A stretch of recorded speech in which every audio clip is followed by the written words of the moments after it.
Foxconn founder Terry Gou, one of Taiwan's richest people, announced his bid for the island's leadership election for 2020, adding another surprise contender after DPP's William Lai. Before KMT and DPP take on each other, both parties will face attention-grabbing primary elections this year. The sitting leader Tsai Ing-wen, facing fierce competition within and outside the DPP, is keen to show a tougher separatist stance.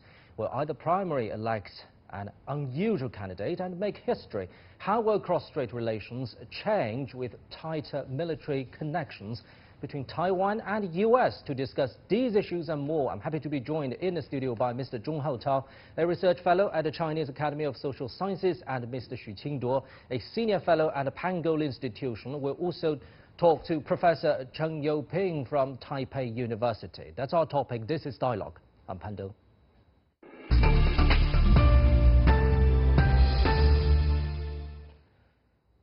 Now, gentlemen, the announcement from Terry Gou is quite dramatic. He told the public that he was told by the Chinese sea goddess Mazu in a dream to run for the island's leadership. Of course, he's a very religious man, but Mr. Zhong, tell us, politics-wise, what's his plan here? If Terry Gou persisted in the next election, I think he will fundamentally change the scenario of Taiwan politics. First, let's start with the KMT itself. Yeah, exactly. As for the KMT, he will make the KMT becomes much more stronger, make it much more united. As for now, the KMT is much separated because there is several heavyweights. For example, Eric Zhu Lilun, Wang Jinping, the former Taiwan legislative speaker. So I think if Terry Gou could become the KMT candidate. As for the DPP, I think the DPP will have much more, less opportunity to win because the Terry Gou's approving rate or supporting rate is much higher than both Tsai Ing-wen and William Lai or Lai Ching-te. So I think the Terry Gou would have a good chance to win the next election. Now let's talk about that step by step. Let's start with the KMT possible candidate. You just mentioned that Terry Gou's bid will help unite the Kuomintang, but what's the plan here? Because you know, all those heavyweights you just mentioned, a former legislative speaker and a former chairman of the party, will they just voluntarily concede to Terry Gou even before the primary elections start? As for the KMT, I think they will have no chance, no other choice if Terry Gou could win in the primary election, because there could only be one candidate, and those other heavyweights would have no other choice but to help Terry Gou. Otherwise, they will be marginalized. They will have no office or position in the next administration. So that would be the only one choice for either Eric Zhu or Wang Jinping to help the Terry Gou, even for Han Kuo-yu, the most popular politician in Taiwan as for now. Maybe he would also has no other choice but to help Terry Gou. Right. Now, talking about the popularity issue, let's talk to Professor Cheng Yo-ping from Taipei University. Well, Professor, let's start with Terry Gou. There are reports saying that local polling shows over 80% of Taiwan residents are willing to see Terry Gou as the island's leader. Now, putting statistics aside, is that the real momentum you've been getting on the island?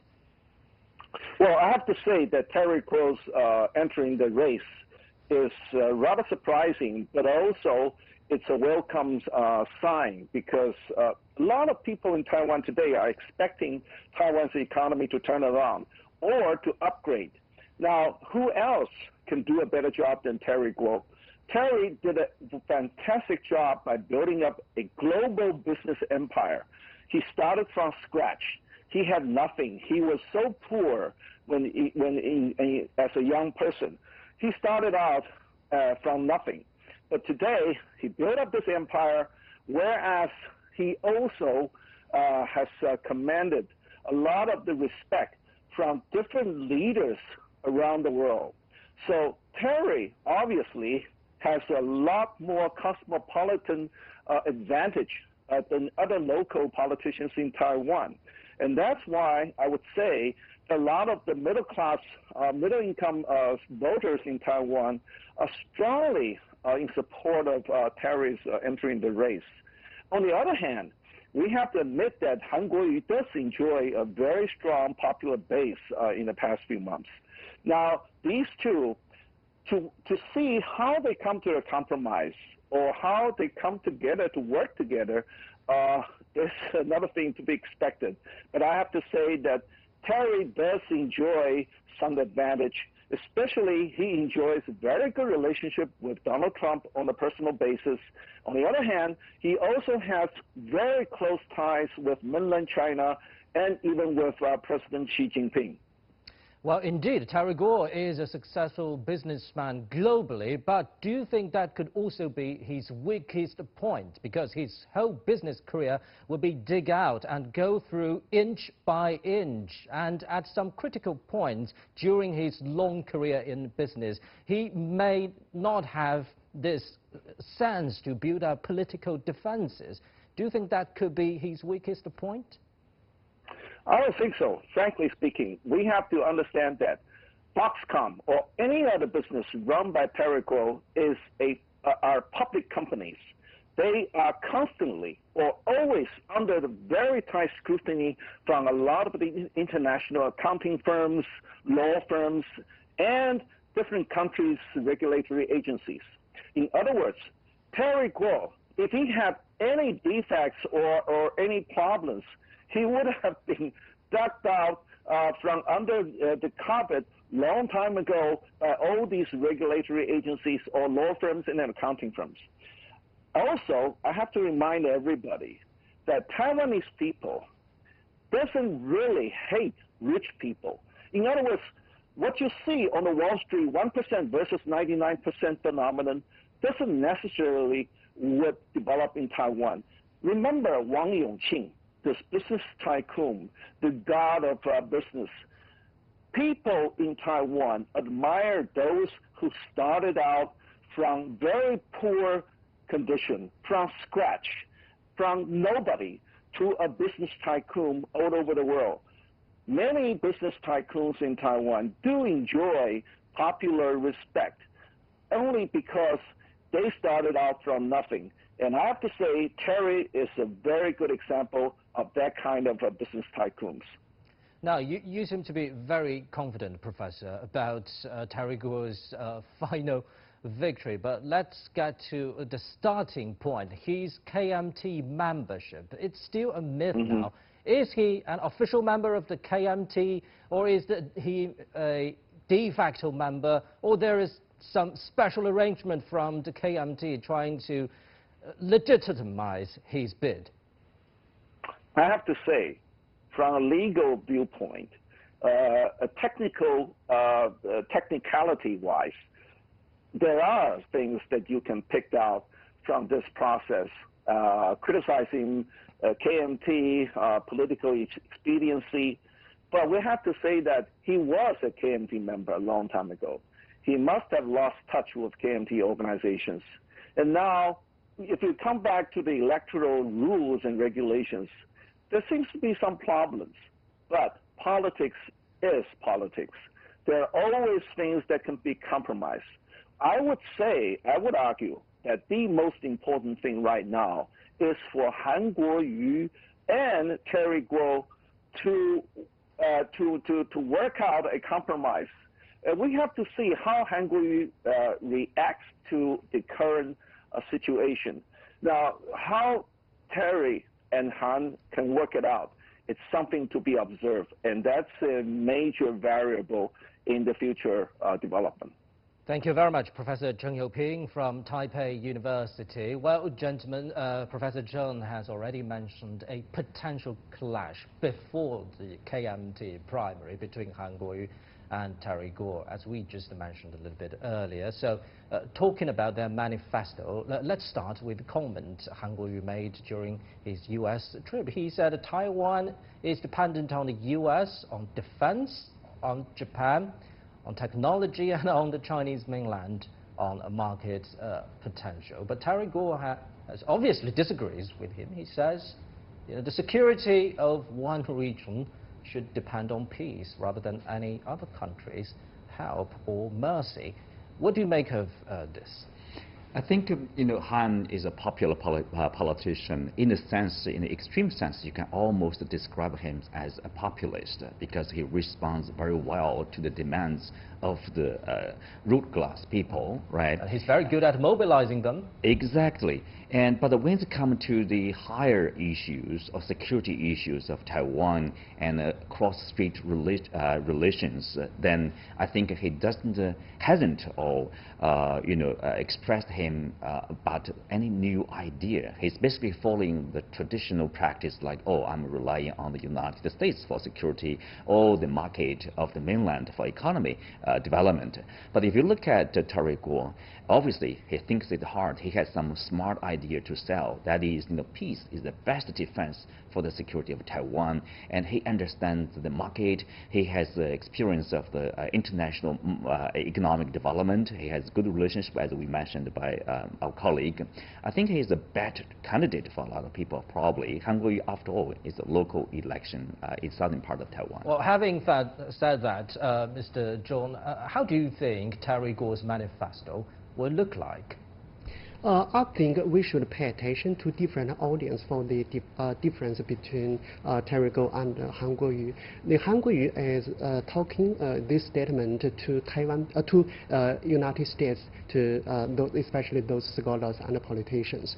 If Han Kuo-yu say Taiwan is independent on its the so-called defense, I think those United States politicians would not like to listen to these ideas. So he has no other choice but to say Taiwan is dependent on its defense for on United States. But Terry Gou is just talking about his statement to Taiwan people, not to United States. So we should make this distinction for Han Kuo-yu and Terry Gou. As for Terry Gou, I think I totally agree with Professor Xu. I think as for Taiwan, it is the best. It's for its own interest than to rely on itself, not on United States. Otherwise, it will be abandoned by United States in future. Well, gentlemen, we'll be continuing this right after this. You're watching Dialogue on CGTN. Stay with us. So, gentlemen, we've talked about individual candidates. Now let's talk about common challenges for both the KMT and DPP. We know the DPP is a party puts Taiwan independence in its party platform, even to this very moment. So do you think ties, cross-strait ties, will be the center of debate in primary elections within each party and even the final context? As for the primary election, I don't think the cross-strait relation will become a topic of focus for the discussion or debate, because most of the Taiwan people are just willing to talk about or focus on those domestic issues, for example, social and economic development. And we'll be talking about that very soon. Exactly. But for the leadership election, I think the cross-strait relationship will become a focus. As for the KMT, it would continue to stick to the 1992 consensus. As for the DPP, I think it will continue to stick to the so-called Taiwan Independence Caucus. Mr. Xu, do you think the DPP will raise the bar on its separatist sentiment? Well, probably not in the primary election stage, because basically, Tsai Ing-wen and William Lai will debate will focus probably on who will make the economic situation But better. what about in the final face-off? In the final phase, yes, probably they will attack whoever will be the KMT candidate on their, say, pro-mainland political stance. They would say their acceptance of 1992 consensus, that is one China principle, will also probably be attacked by the DPP. But also remember, I think for the population in Taiwan, the major #1 concern is really about the creation of jobs, livelihood of the people. They don't care that much about higher political issues over there. Do you think that's the case? Taiwan people don't care about geopolitics and cross-strait relations at this very moment ahead of the big election?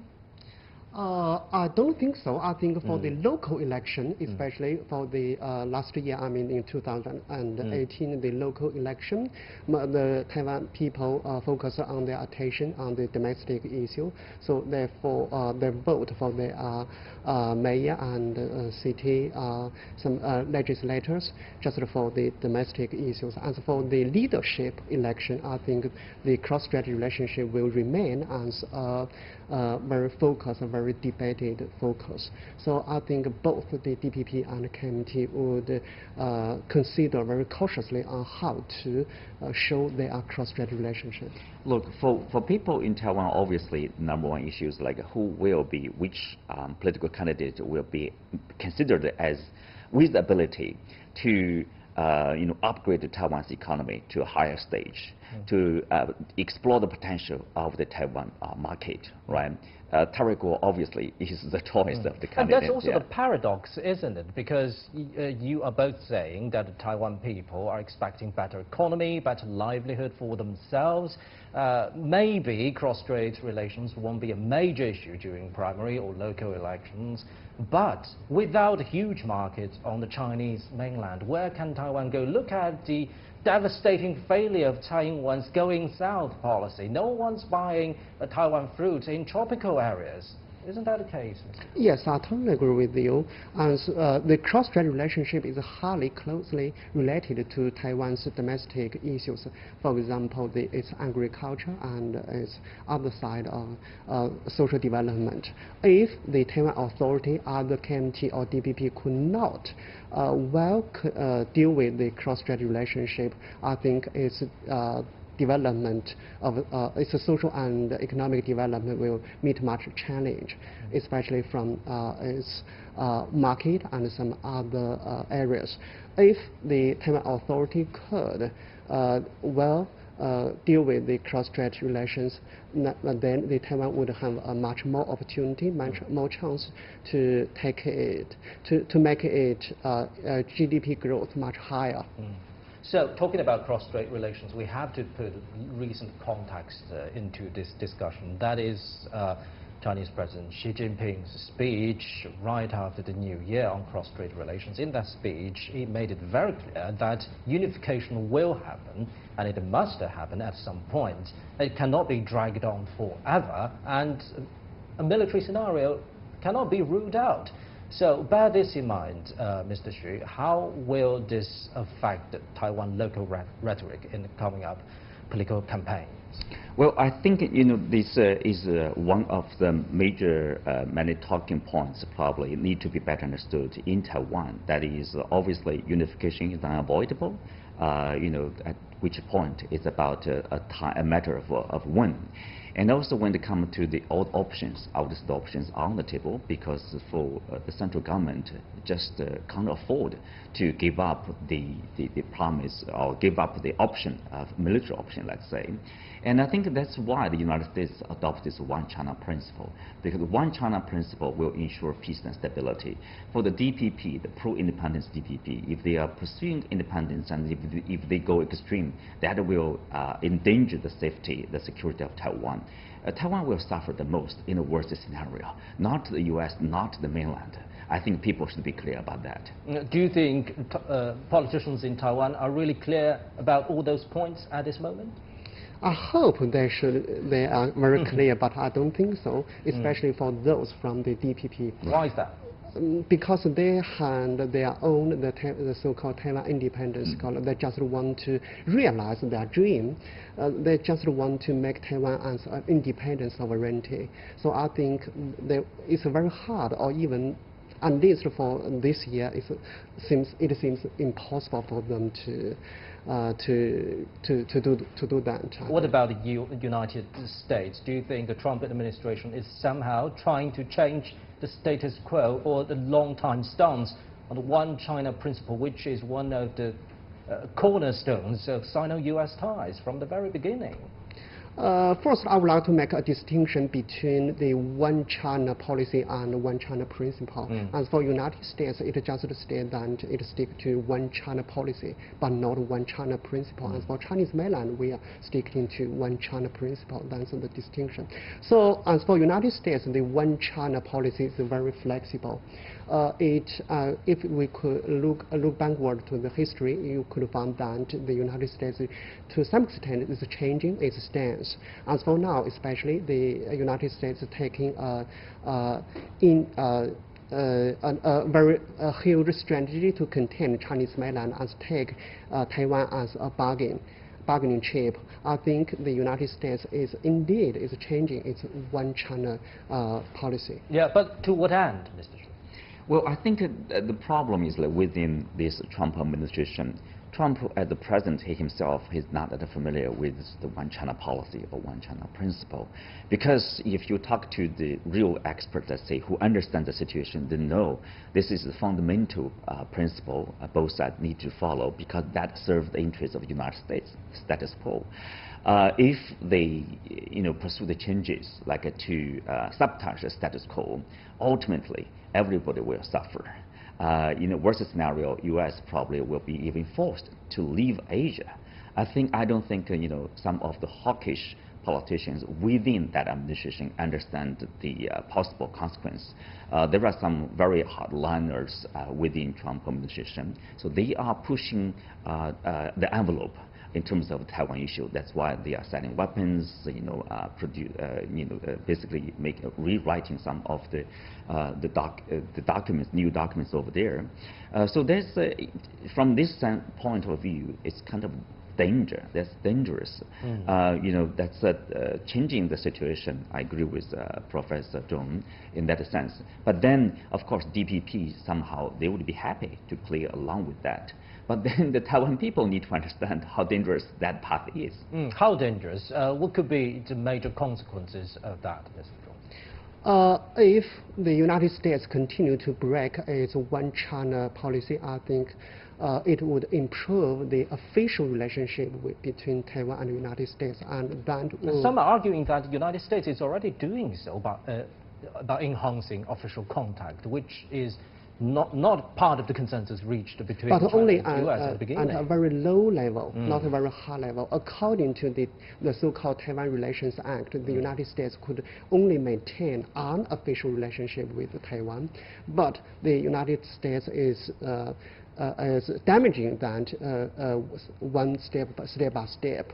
So I think that would be really a great danger for both the cross-strait relationship and China and the U.S. relationship. If the United States continue to do that, I think the Chinese mainland will be compelled to take some measures, including to resort to the anti-secession law. So I'd like to follow up on two specifics. One is the U.S. military sales to Taiwan. It happens almost for the third time. And also the role of AIT in Taiwan. Do you think the two issues will both be utilized by the Trump administration in the near future as bargaining chips? Of course, if United States is just to take Taiwan issue as a bargaining chip, especially, the China and the United States are talking about some trade issues. So United States just want to take this as a bargaining chip to Chinese mainland to make some compromise. I think that would be its United States intention. And talking about mainland move, we know that recently the PLA Navy Air Force has been conducting routine patrols surrounding the island. What do you think that leads to? I think this is the wise policy on the side of the mainland. You prepare for the worst because with the increasing sale of more sophisticated weapons from Washington to Taiwan, and for the mainland, what we can do at least is prepare for further deterioration of the situation and to enhance the capability. In the worst scenario, we can still achieve the goal of unification, national unification. That's what we can do, at least domestically. And in terms of diplomacy, of course, for the Chinese side, they can make a good case to the Trump administration, to the president himself about what's going on, how dangerous that could be. tragedy if you go along with that path. Yeah. So let's back to Taiwan's local issues. As we both agreed, the top one issue for people is a better livelihood, better prospects for the younger generation especially. So do you think the Chinese mainland at this moment is still willing to help? Mr. Gou? Of course, the Chinese mainland will continue to help those young people from Taiwan. We could do whatever we could do to help those people. For example, to help them to find a good job, to study in Chinese mainland, to work in Chinese mainland. So I think that would make them much more provide much more profit for those young people, and I think more young people would come to Chinese mainland to seek more opportunities. Here I would like to give you a number of statistics. Last year, I mean in 2018, about 400,000 young people come to Chinese mainland to work, to study. That's a huge number. Exactly. How many of them actually stayed after their study or maybe their pursuit about it? According to the public opinion poll, about 70 to 80% of those young people would like to continue to stay in Chinese mainland rather than go back to Taiwan. And this kind of momentum, do you think, would help to build a possible peaceful scenario for the ultimate unification of the country? I do think so. Part of the reason of this separation for so long between the two sides that it creates a lot of misunderstanding or lack of understanding, sometimes misperception. Like a thousand-year eggs, issue. They say, oh, mainland is still very poor, in a poor state, no jobs, no good conditions. But when young people coming from Taiwan to Shanghai and Beijing, and they take a look at that and they study with their peers from the mainland, then they build this relationship, they build this friendship, and then they understand better. They found out that Taiwan is actually lagging behind in terms of the development in many areas. For so you have to prepare for the worst and hope for the best. Thank you very much, gentlemen, for our input. That's it for this edition of Dialogue on CGTN. I'm Pan Dong in Beijing. Bye-bye.